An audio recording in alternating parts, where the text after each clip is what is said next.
वैसे मैं अपनी बात प्रारंभ करने के पहले मैं एयर मार्शल डॉक्टर अनुपम अग्रवाल को मैं कांग्रेचुलेट करना चाहूँगा सबसे पहले।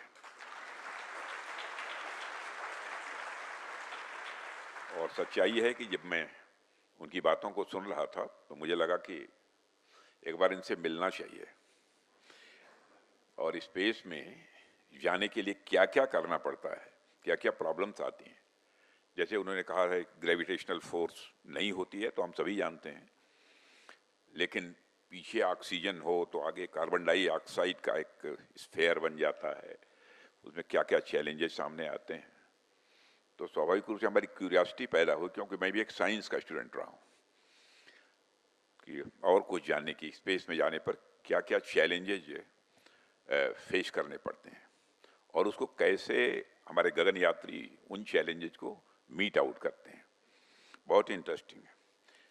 General Anil Chauhan ji, chief of defence staff, air chief marshal AP Singh, chief of air staff, air force के former chiefs, group captain Shubhanshu Shukla, group captain PB Nair, group captain Ajit Krishnan and group captain Angad Pratap. Angad, जहां पैर रख दिया। और doctor DK Singh, director human space flight centres ISRO. कहाँ है doctor DK Singh? अच्छा, very good, बहुत अच्छा।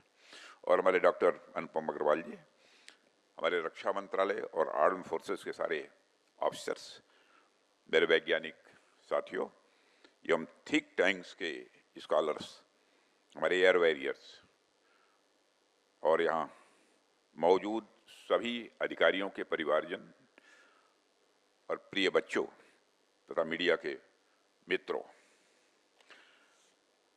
सबसे पहले मैं ग्रुप कैप्टन शुभांशु शुक्ला को एक्जियम मिशन 4 के लिए सेलेक्ट किए जाने की बड़ी और ऐतिहासिक अचीवमेंट पर ढेर सारी हार्दिक बधाइयां देता हूं। और मैं यहां मौजूद group captain PB Nair, group captain Ajit Krishnan और ग्रुप कैप्टन अंगद प्रताप का भी अभिनंदन करता हूं।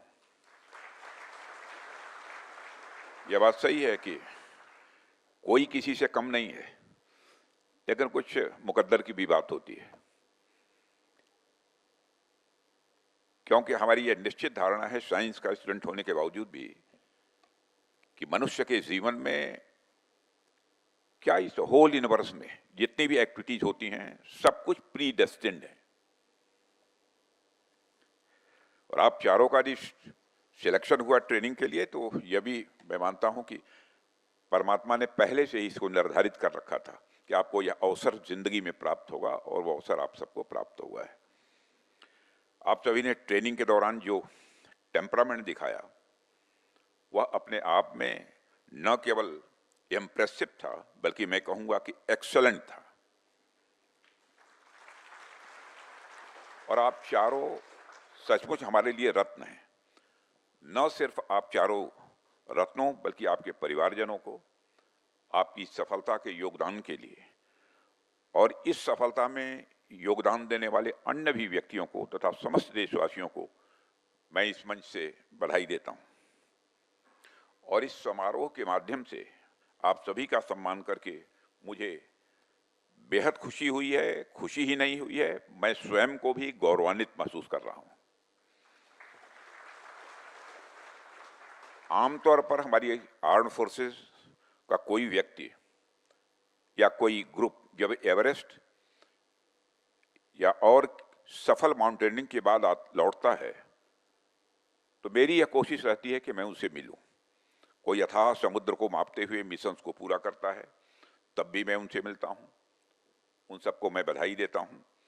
ऐसे में जब हमारे देश का लाल अंतरिक्ष की असीमित ऊंचाइयों को छूकर लौटे और आसमान में भारत का नाम रोशन करे, तो मैं भला उनसे मिलने और उनके सम्मान करने से कैसे चूक सकता हूं।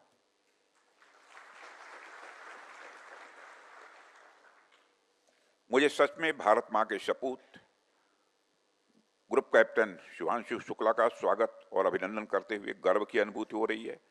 और साथ ही उनके अन्य जो साथी हैं, group captain PV Nair, group captain Ajit Krishnan और ग्रुप कैप्टन अंगद प्रताप, मैं यही कहना चाहूंगा आप सबके ऊपर समस्त देशवासियों को आप सब पर भी नाज है। और नाज इसलिए है कि आप सब ने देशवासियों का मस्तक ऊंचा किया है। साथियों, हम बचपन से ही आसमान को बड़े कौतूहल से देखते आए हैं।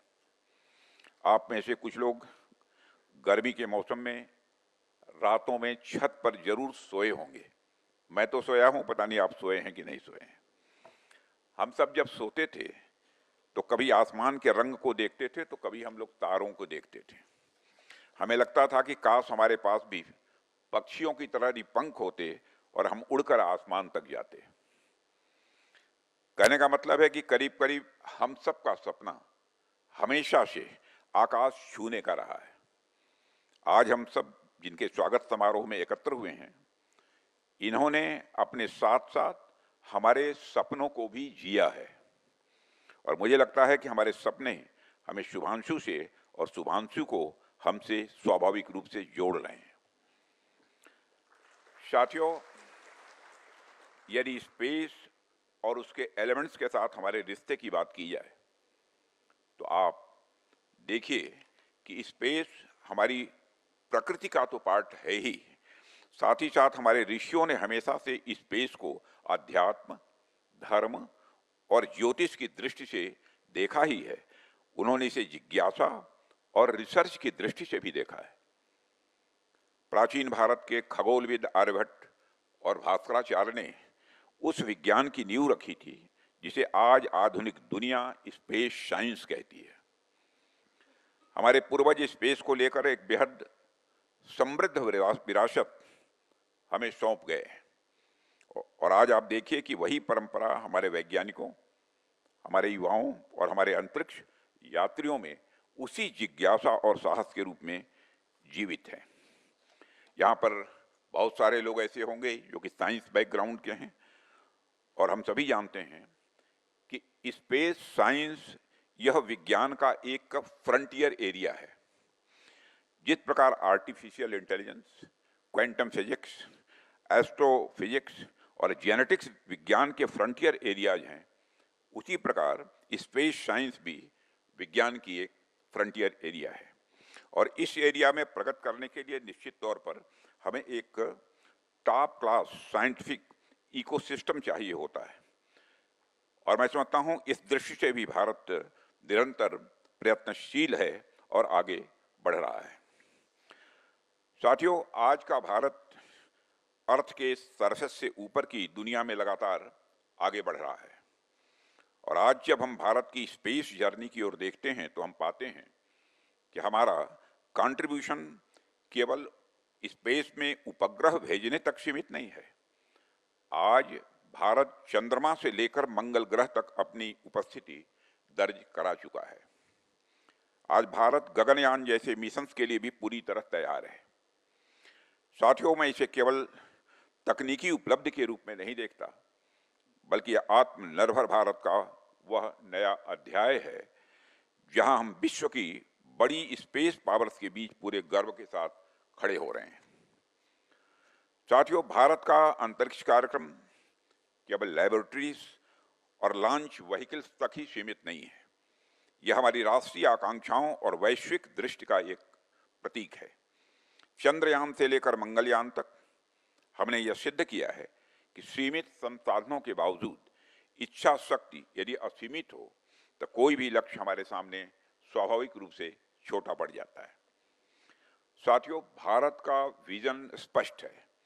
भारत स्पेस को केवल रिसर्च के क्षेत्र के रूप में नहीं देखता है, बल्कि हम इसे आने वाले कल की इकोनॉमी, सिक्योरिटी, एनर्जी और ह्यूमैनिटी के फ्यूचर के रूप में भी देखते हैं। इस स्पेस से प्राप्त टेक्नोलॉजीज, चाहे वह संचार उपग्रहों, मौसम की निगरानी से संबंधित हों या प्राकृतिक आपदाओं से निपटना हो, आज भारत के गांव-गांव और खेत खेत तक वह अपनी सेवाएं दे रहे हैं और आने वाले समय में space mining, deep space exploration और प्लैनेटरी रिसोर्सेज भी मानव सभ्यता की दिशा बदल देंगे, ऐसा मेरा मानना है। इसलिए इस यात्रा में भारत पीछे नहीं रह सकता।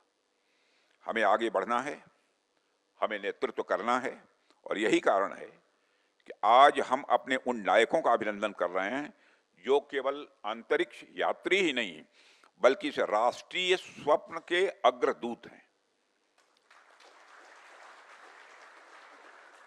और मुझे यह भी बताया गया है कि आज से 40 साल पहले जब राकेश शर्मा भारत का प्रतिनिधित्व करते हुए अंतरिक्ष में गए थे तो उसके कुछ ही समय बाद शुभांशु शुक्ला का जन्म हुआ था।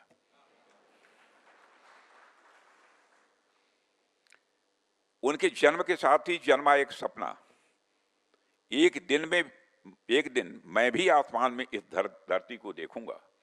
और आज 40 साल बाद न सिर्फ शुभांशु के बचपन का देखा सपना पूरा हुआ बल्कि भारत भी एक बार फिर अंतरिक्ष तक अपना परचम लहराया।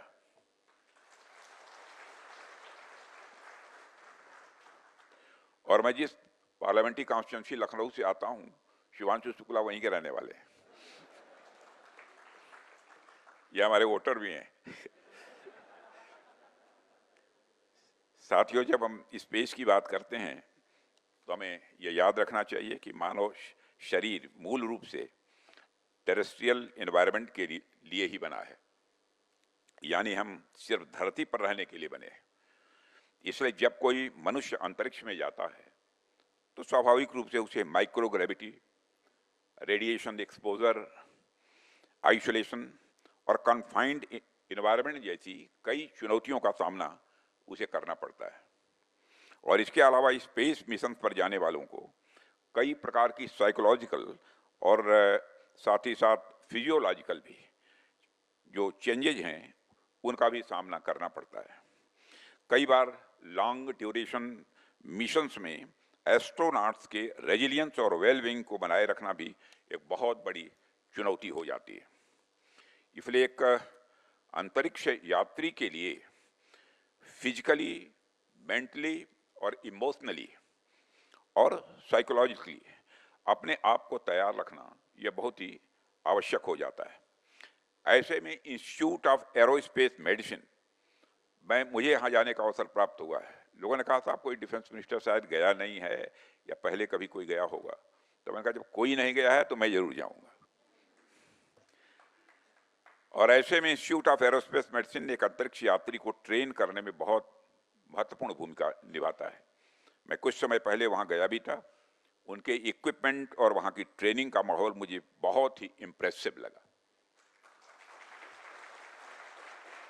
और हमारे साथ जो लोग भी थे मैंने उनसे इसकी चर्चा भी की थी। और अभी हमारे सामने उसी इंस्टीट्यूट ऑफ एरोस्पेस मेडिसिन की सफल प्रतिमूर्ति के रूप में शुभांशु दिखाई दे रहे हैं। और मुझे देखकर गर्व हो रहा है कि शुभांशु ने वह जिजीविषा व साहस दिखाया है जो भारत की मिट्टी का प्रतिनिधित्व करता है। और मैं मानता हूं कि हमारे शेष जो तीनों हैं, बस अवसर मिल गया होता तो शायद ये भी किसी से कम नहीं थे। यही कारण है कि शुभांशु शुक्ला जैसे व्यक्तित्व हम सबके लिए गर्व का विषय है। मुझे जानकारी दी गई कि सामान्यतः एस्ट्रोनॉट्स की ट्रेनिंग प्रक्रिया 2 से 2.5 वर्ष तक चलती है। क्यों डॉक्टर साहब, सही है? लेकिन शुक्ला जी ने अपनी लगन और समर्पण से इसे मात्र 2.5 महीने में पूरा कर दिया। मैं समझता हूं यह उपलब्धि न केवल उनकी व्यक्तिगत क्षमता का प्रमाण है बल्कि हम भारतवासियों के परिश्रमी मन का भी यह प्रतीक है, उसको भी सिंबलाइज करता है। आमतौर पर एक रक्षा मंत्री के रूप में जब भी मैं रक्षा क्षेत्र से जुड़े हुए किसी संस्थान में जाता हूं तो मैं उनसे सिविल और मिलिट्री फ्यूजन की बात भी मैं करता हूं। मैं उनसे ऐसे प्रोडक्ट बनाने पर भी, ऐसे टेक्नोलॉजी इंट्रोड्यूस करने पर या ऐसे काम करने पर भी जोर देता हूं जो डिफेंस सेक्टर के लिए तो काम करें ही, साथ ही साथ सिविल सेक्टर के लिए भी काम करें। शुभांशु शुक्ला उसी सिविल मिलिट्री फ्यूजन के प्रतीक हैं। वे भले ही वायुसेना की वर्दी पहनते हों, लेकिन जब वे अंतरिक्ष में गए तो वह केवल आर्म्ड फोर्सेस के ही नहीं, भारत के ही नहीं, बल्कि पूरी मानवता के वह प्रतिनिधि बने। और मैं कह सकता हूं सिविल सेक्टर को आपका यह कंट्रीब्यूशन यह इतिहास में दर्ज किया जाएगा। और मुझे बताया गया कि आपने स्पेस में खेती भी की है, और मैं बतला दूं ये किसान परिवार से आते हैं, और आपके अंदर का किसान स्पेस में जाकर भी बाहर नहीं निकला। भारत एक कृषि प्रधान देश रहा है, और भारत का कोई किसान स्पेस में जाकर मेथी और मूंग की खेती करेगा इसकी कल्पना भी नहीं कर सकते थे, और कभी हम लोगों ने सोचा भी नहीं था कि ऐसा भी होगा। निश्चित रूप से आपका अनुभव हमारे आगामी मिशंस में बहुत ही मददगार सिद्ध होगा, ऐसा मेरा विश्वास है। मुझे यह भी बताया गया कि आप बजरंगबली के भी भक्त हैं, और श्री हनुमान जी के हनुमान चालीसा तो कई बार पढ़ी होगी आपने वहां, जब ऊपर नीचे जो हुआ होगा।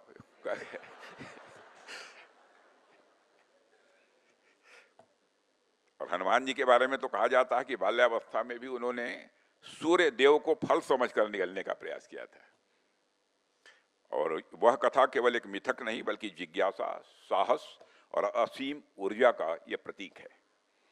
आज वही भारत भूमि जहां ऐसे देवताओं की लीलाएं हमारी कथा और हमारी कहानियों में हैं, वहां से निकला हनुमान जी का ही एक भक्त आसमान की ऊंचाइयों को छूकर लौटा है और हम सभी के बीच में मौजूद है।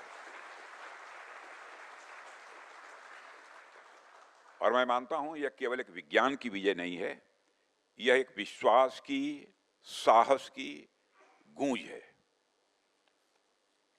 यह केवल एक टेक्नोलॉजिकल अचीवमेंट नहीं है, यह साधना का संदेश भी है। ऊपर जाना यह कोई सामान्य बात नहीं है, स्वयं में एक साधना है, और यह केवल भारत का गौरव नहीं है, यह संपूर्ण मानवता की प्रगति का एक प्रमाण है। जैसा कि हमारे प्रधानमंत्री जी ने भी कहा था, यह स्पेस यात्रा का अंत नहीं बल्कि एक यह शुरुआत है। अभी भारत को स्पेस सेक्टर में बहुत लंबी यात्रा तय करनी है। और साथियों, आज हम एक ऐसे युग में प्रवेश कर चुके हैं जहां अंतरिक्ष केवल सैन्य शक्ति या टेक्नोलॉजिकल स्किल को ही सिंबलाइज नहीं करता है, यह मानव सभ्यता की सामूहिक यात्रा का एक नया पड़ाव है। भारत ने हमेशा विश्व को वसुधैव कुटुंबकम का संदेश दिया है, the whole world is a family. और आज अंतरिक्ष में हमारे वैज्ञानिक और हमारे अंतरिक्ष यात्री उसी संदेश को नई ऊंचाइयों तक पहुंचा रहे हैं। साथियों, ग्रुप कैप्टन शुभांशु शुक्ला की यह यात्रा आने वाली पीढ़ियों को प्रेरणा देती रहेगी। यह बताएगी कि चाहे राह कितनी भी कठिन क्यों न हो, यदि हृदय में श्रद्धा हो और कर्म में शक्ति हो तो आकाश भी हमारी सीमा नहीं रह जाता है। आज जब हम उनका अभिनंदन कर रहे हैं और साथ ही साथ group captain PV Nair, group captain Ajit Krishnan और ग्रुप कैप्टन अंगद प्रसाद का भी अभिनंदन कर रहे हैं, तो मैं केवल इतना ही चाहूंगा कि आप सबने न केवल भारत का नाम रोशन किया है बल्कि आपने संपूर्ण विश्व को यह संदेश दिया है कि एक आम भारतीय वह सब कर सकता है जो दुनिया असंभव समझती है। इन्हीं बातों के साथ मैं एक बार फिर आप सभी रत्नों को और आपके परिवार के सभी सदस्यों को अपनी तरफ से हार्दिक बधाई देता हूं, और साथ ही साथ उज्जवल भविष्य के लिए अपनी हार्दिक आयु में बड़ा होने के कारण शुभकामनाएं भी देता हूं। बहुत बहुत धन्यवाद।